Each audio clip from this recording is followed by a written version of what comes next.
isip ay di lubos sa gusto ang isip. Ngunit sa pag-ibig ay kapos.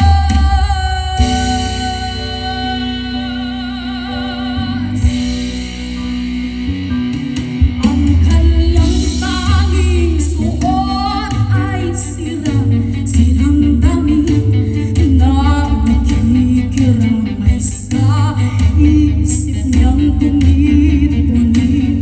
May binatang ang kayapang ay diamante at iyas.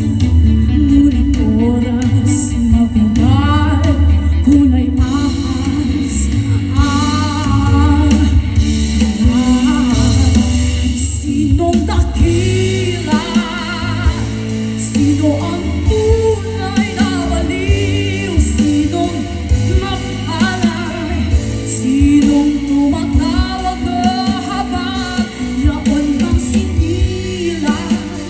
Na ang pag-iisip ay di lubos sa gusto ang isip. Ngunit sa pag-ibig ay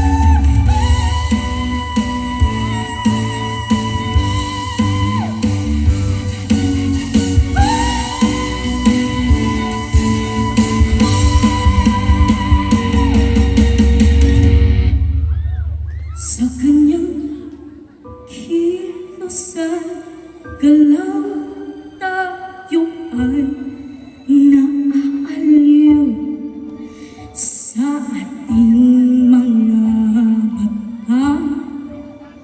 Isa lamang siyang baliw, ngunit kung tayo ay hahatulan sabay sa mata ng buhay, siya'y higit na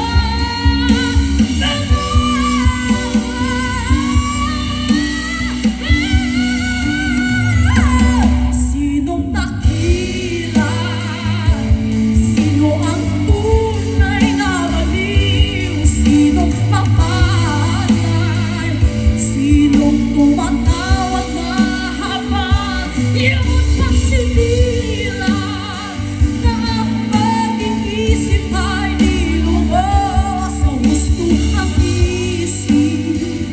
Ngunit sa pag-ibig ay kapos. Sinong dakila? Sino ang tunay na baliw? Sinong mapalay? Sinong tumatawag na habang yaon pagsinila? Na ang pag-iisip ay di lubos o gusto ang isip. Ngunit sa pag-ibig ay kapos. Sino baliw?